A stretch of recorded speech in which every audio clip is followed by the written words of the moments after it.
Hello, everyone, and welcome back to Ethos Online. Again, this is a space where we can be, belong, and become the very best version of ourselves. And so we continue to offer every single week something new to these different books of the Bible, like Genesis, Exodus, Leviticus, Numbers. We continue moving through them, and we believe, again, that the Bible is so applicable to today.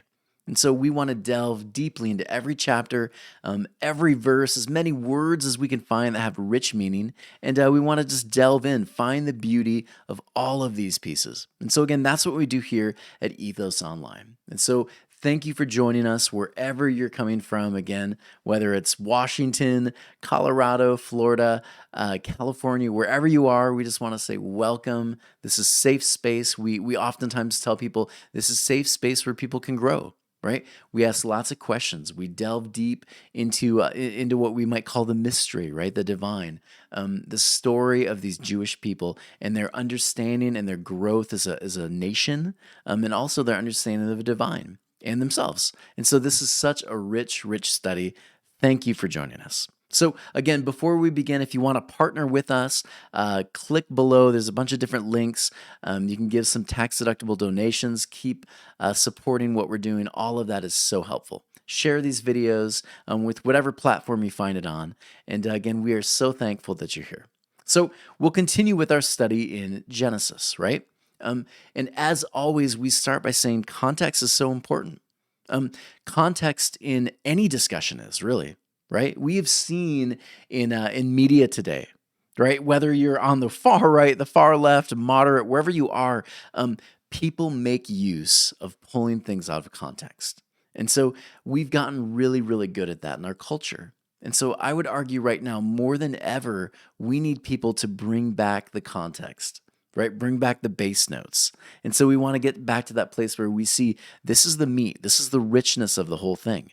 When we look at the context, the deeper meaning, the author, right? The audience, the original words and the meanings and the culture, all of it. When we look at the context, the whole thing pops. The whole thing comes alive. And so, as always, we remember this piece, right? This is written during the Babylonian exile for the Jewish nation. And so around 587 BC, Israel loses their temple, right? The large empire of Babylon, they sweep in, and like they've done to all these other smaller tribal groups, they sweep in, they destroy what's important to them, usually their religious elements. They take most of all of that. And then they make these people march hundreds of miles on foot until they get them to their city, in which they will indoctrinate them with everything Babylonian, right? And so for them, for the Israelite people, what they're trying to do is they're trying to say, no, we're not going to assimilate. We will not take on Babylon's gods. We will not become Babylonian, right? We will hold our culture, our stories, all of that, we will hold that sacred. The rituals, all of it. And so Torah, Genesis, Exodus, Leviticus, Numbers, Deuteronomy, those five books, that is Torah, right? That's what the Jewish people call Torah, this holy, sacred combination of all of these different letters, these large epic stories, all of it. It's written in a response to the fear of assimilation. That's the idea behind Torah, not a written history that's perfectly sealed tight. Every date, is there to remind us of history. That's not why they wrote it, right? That is not Jewish ancient writing. It just isn't.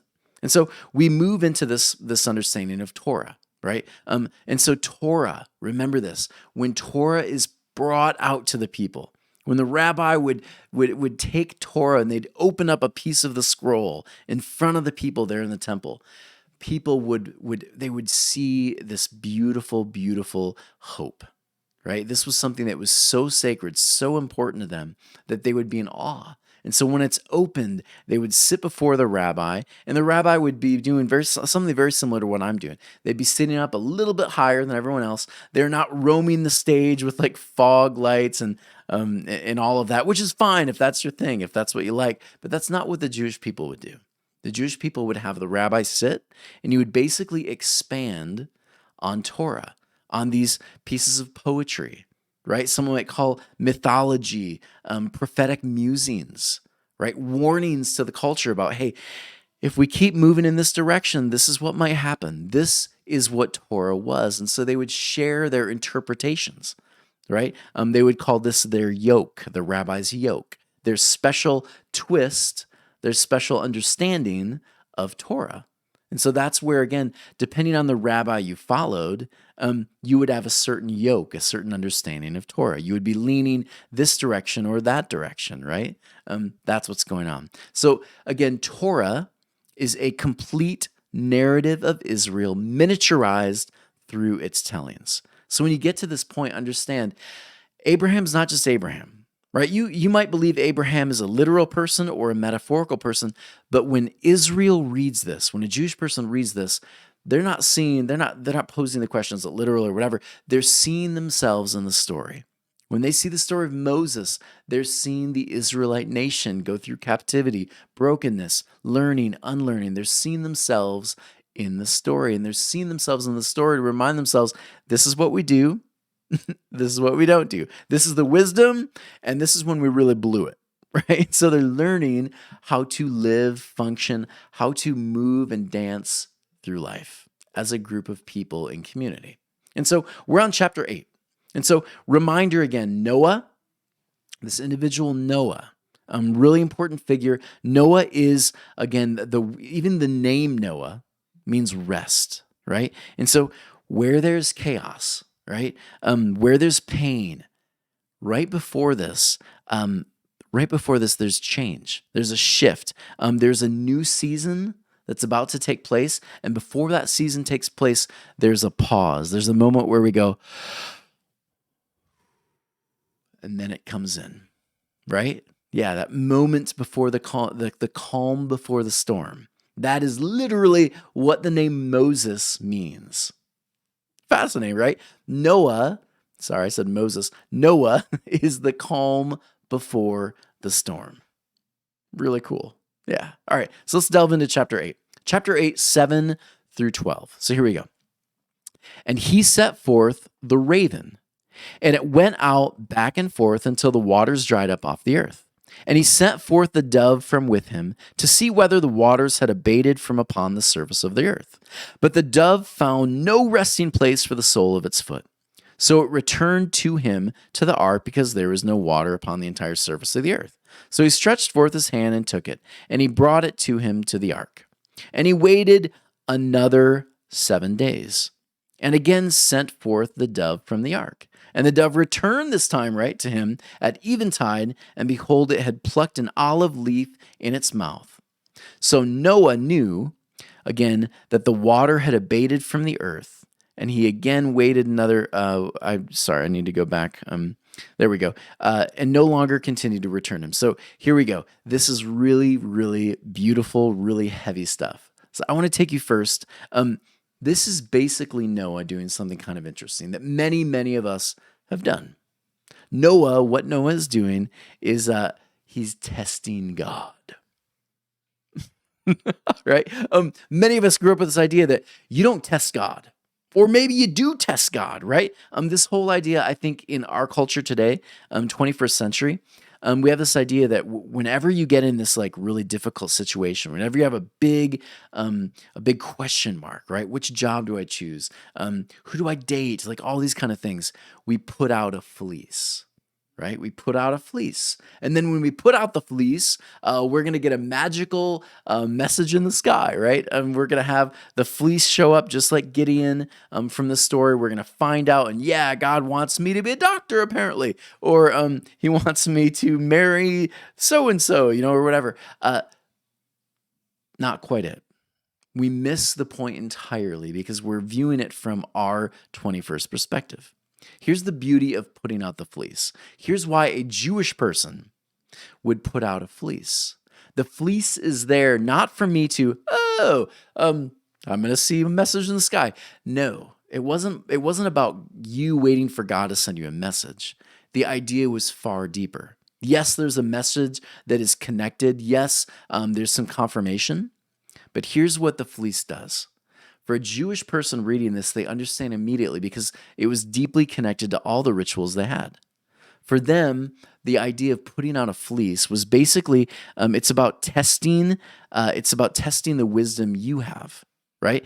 So it's looking at your own biases, right? Your own beliefs. It's a way to almost double and triple check what you believe. Isn't that kind of interesting? One author says this: Gideon's fleece was an internal thermometer for Israel. Before leaping into a decision, Israel was learning to stop, seek wisdom, look for guidance, ensuring it was indeed God's voice, and not their own. I love this. I think this is so beautiful. I mean, think about this, right? I like this quote: "It's better to take time to consider than find time to repent," right?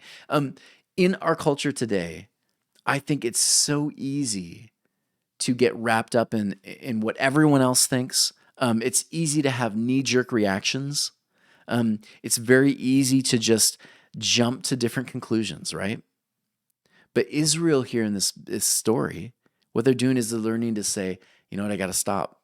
I have to check myself at this moment, right? I need to stop. I need to consider the decision I'm making, ask deeper questions. What is motivating me, right? Those kind of questions, so important. And I would argue right now in a 2022 or 21, sorry, we're not in 22 yet, 21, right? After this hellish year of 2020, already things are a bit chaotic, right? What if we stopped as individuals and we just took some perspective of what motivates us to say and believe certain things? We took time to just stop and say, okay, I have this bias. What is this bias, this understanding? What is it causing me to believe right now? We started taking note of all of the different movements and ideas we immediately go to, right? Am I a worst case scenario, or do I immediately jump to like, everything's going to be sunshine, or am I in the middle? Where do you go? What motivates you to do what you do? Because this is what Israel is doing here. This moment here, this fleece moment of sending out the bird. It's not Noah saying, I don't trust God, like whatever. That's not the idea at all. And that wasn't the idea with Gideon. Again, the idea was, I'm going to stop. I'm going to stop and ask, what is motivating me to do what I'm doing? Am I really ready for this next step? And I would argue if we do this right now personally, with our government, our world, our family, personal decisions, if we would stop and put out that fleece, again, not to test our God, right? But to say, what is motivating me? Reevaluating, this would do wonders for our sanity, wouldn't it? Yeah, it's incredible, this idea of the fleece. And understanding Jewish culture, the thing makes sense now. Yeah. All right, so going on. And he sent forth the raven, and it went out back and forth until the waters dried up off the earth. Here's the thing, the funny thing about this story. Growing up, we had felts, right? We didn't have Veggie Tales. And so my parents would put up these felts on the felt board, and they would act out these different stories. And I remember hearing about the ark, but I do not remember hearing about the raven. It was always the dove. The dove got the prime time, didn't it, in the story? Yeah, the dove. But there are actually 3 different times that these birds are sent out. And the raven is actually the first. And notice this. The raven goes back and forth many different times. Interesting, right? This is all stuff that like we just kind of pass over. And so the question, of course, is why the raven? Why not just a dove? Why a raven? Why a dove? What's the point? Right? There's always something deeper, something metaphorical for Israel. There's always a deeper connection to something. So why a raven? Why a dove? Well, here's the thing. Ravens, and first off, this has a process. There's a reason behind it. I'm not just going some weird place. I'll get there. But think about this for a raven, right? A raven, they eat meat. They scavenge, they go through the landscape, and they're looking to basically forage different things, right? They're looking for dead carcasses is what's going on here. And so these ravens are going back and forth. They're getting their full, then they're coming back. They're relaxing on the ark. They go back and forth. We see the ravens show up in many different stories. Elijah, right? He's brought meat and bread. That's what the raven does. The dove, of course, this interesting, beautiful metaphor for like restoration, peace. This is looking for more of the like the herbs and that kind of thing, literally. But again, the dove is always connected to like these new beginnings. But so is the raven. And so watch this. The idea here for Israel with the dove and the raven, the question, of course, they're beginning to ask is, how do we begin life again? Right? They've been in this ark for a very long time, right? Again, take it literally, metaphorically, however you want to talk about it. They're basically in this safe space while exile, brokenness, chaos is going on, right? And I think many of us, that's 40 days, that's 40 years, that's 10 years of a certain job you've been in that feels like absolute hell. Whatever it is, you've been there in the ark, you've been surviving. But now that you stepped out, now that you decided to open up the window and see there's a whole new world there. Open up and say the flood is over, right? The cast is over. How do you begin life again? And so this is where the raven enters in. So I want to look at this on a literal level, and then I want to look at it on a metaphorical one for the raven starting out. Think about this. On a literal level, right? When the raven, it stops circling, presumably it disappears from the view. Basically what happens here is Noah, he could safely assume that it's habitable, right? It's habitable. I can't believe I can't say that word now. Basically, the world's not waterlogged anymore, right? This is on a very literal level if we want to go in that direction, right? That would help with like understanding. Oh, the herbivore population, they're ready, and humans can now begin planting and all of that. If the raven doesn't come back, then we know there's a problem, right? The raven may have died or whatever. These are all things that they're again thinking of when they think literal. Now, I always go to the metaphor. Right? I always look at the deeper metaphor behind the story. So the raven on a very interesting metaphor. Metaphorically, this is the beauty of the raven. The raven is the beginning of the process of new life. Right? For new life to happen, you've got to do the scavenging. You've got to do the difficult, gross cleanup. Have you ever been driving along the road and you saw vultures or ravens eating up the carcasses? Right? Like no one's stopping there and saying like, oh, how cute, let's get a selfie with it. No one's doing that, right? Because it's gross, right? We look at that and we think it's gross because these are the animals that kind of like help with the decay, the natural decay. But it needs to happen, right? In order for life to begin and continue. There has to be some kind of cleanup involved. And so the raven here, you see there is a cleanup process, right? The raven is going to go scavenge, kind of take advantage of what's been lost, right? That's what the raven does. So again, many people will argue, oh, the raven is like this negative symbol. I would argue it's even something bigger. The raven is a necessary piece to the puzzle of cleaning up. There's got to be someone to move through and do the really, really dirty work. And let's be honest here for a moment. When you start over with whatever it is, it's hard, right? There is dirty work to do, right? And I don't mean that in a negative way. I mean, it's just hard work. There's blood, sweat, and tears. You are working, and it's sometimes ugly, right? When you are moving through pain and trauma, it's not an easy road, and it starts with some of the just nitty-gritty stuff. And this is the raven, right? But then comes the dove. And so again, literal sense, the dove who would, not be able to rest until he found a tree with branches appropriate for resting. Other words, the tree line, like for nesting trees. The dove could not find any rest, right? So Noah understood that this broad world of like vegetation, it needed a little more time, right? This was the idea here when the dove comes back. So in a very literal sense, the world isn't quite ready. Now, when the dove again returns, right, with this olive branch, it's telling Noah something on a very literal sense that the world is ready to inhabit again, right? You can begin as a tribe of people who are very agrarian. You can begin planting and growing and starting life again. That's the literal sense. Now, on the metaphorical sense, really something beautiful here. And again, think Israel. Israel has been stuck in captivity, right? They've been kind of safely, if you want to call it safely, within the confines of Babylon. This is where they are. And it's time for life to begin again, right? So metaphorically, think about this. The dove, this is bringing new life again. This is the idea. After the death, after the destruction, after the really difficult, dirty, hard work, right? You can begin the new processes, the new rituals. You can begin laying them out and begin living in them. And that's the idea of the raven and the dove. And so, really, the raven, the dove with the olive branch, these three pieces, they're really about a process. And that for the Israelites and for Jewish people, when they read this piece, they're seeing my life every single day, right? I've got kids, and my kids and me, we do a great job of just destroying the clean house that we stayed up later in that night cleaning the night before. Right? We wake up, it's a clean house, but give it 10 minutes in the morning and we will make a mess of this place. Right? So there's mess, there's chaos. And so what happens ultimately is that first set, right? That first moment you begin to have to move through, you pick up the Cheerios. Our daughter's potty trained.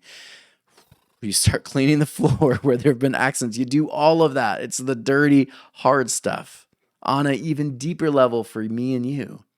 That first stage, that raven stage, after the trauma, right? We move through the pain. We move through the death. We move through the despair. We admit certain things were just not our fault. And maybe certain things were. We take responsibility for what we were responsible for. We do this, and that's got to be dealt with. We have to do the difficult work first, right? And so we do the difficult work, and then comes in the cleaning, right? This is where, again, we start to move things, situate things. We're basically rearranging again, right? You begin cleaning, doing all of that. You get the whole space nice and clean and ready to inhabit. And then lastly, again, this last one, this is where the dove comes in with the olive branch and reminds Israel, now you get to sit on the couch and relax. Right? You spent all, the last hour and a half cleaning, doing the difficult work, all of it. Now you can sit down and have some Netflix, right? You can sit down on that couch and just relax and enjoy the space. You can occupy it. You can live in it. And it's so beautiful. This whole thing is a process that Israel is moving through. And it's really pretty fantastic. And I would argue some of the most applicable stuff that one could have, especially right now, right? And so the flight of the dove and the raven, it is the process of Israel beginning to experience life again after captivity. And that's really the beauty of it. Now, the thing goes on, but at the very end, verse 12, it says, he brought it to him in the ark. So again, this dove brings the olive branch to him in the ark. And again, we could spend a whole week on just this, but I would hate it if we missed this point. This point, he brought him the olive branch, right? And an olive branch, again, in ancient cultures, this is the promise, right? This is saying, look, and again, don't miss it, right? Everyone goes to the rainbow. The rainbow is a promise in the sky. No. There's a deeper promise. The promise came before the rainbow. The olive branch is given. And this idea for Israel in ancient cultures was there will no longer be this divide between us and our God, right? There will no longer be this divide between us and freedom. The olive branch has been offered. And we're taking that olive branch. And when we accept the olive branch, when we take that, we're accepting the promise that new life is now going to begin. We went through the difficult work. We sat in this ark, right? We went through the pain. We went through the trauma. And now, finally, we grab the olive branch. We accept it. And we say, I'm going to start over again. I have a friend went through a really difficult divorce. And they said it was hard, right? Because any divorce is. Anytime you are separating, there's pain, there's brokenness. And they said that they went through this painful divorce. And after the plates and everything else were crashing on the floor, after all the knockout, drag-out arguments took place, what he said is that they've never experienced more peace after. Because what they had to do is they had to sit down and they had to go through the process. They had to go through the process. They had to look at each other again. They had to communicate with each other again. And again, this is not your traditional end of the sermon discussion, but I would argue it is difficult work. And so what they did is they stopped and they had to reimagine what life would look like.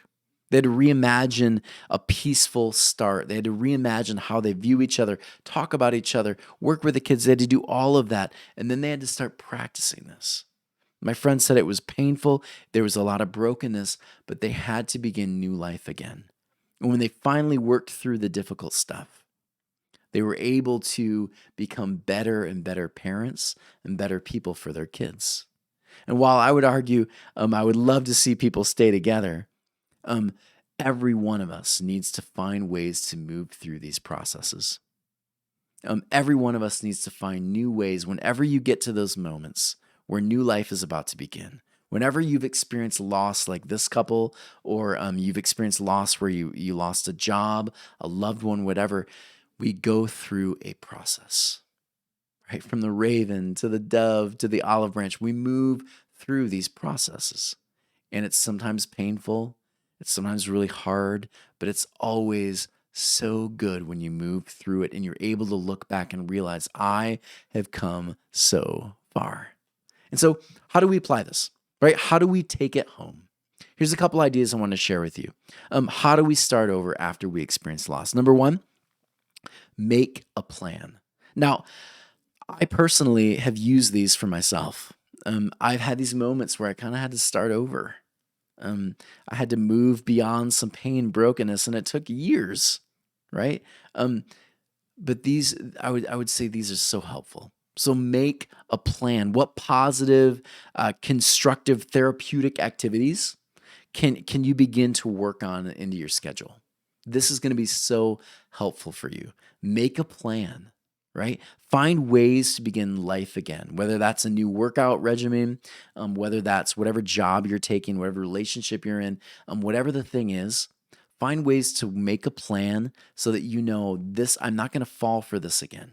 I'm not going to fall down into that hole again. I'm not going to begin eating this stuff again, right? I'm not going to begin dating that kind of person again. I'm not going to join that kind of community again.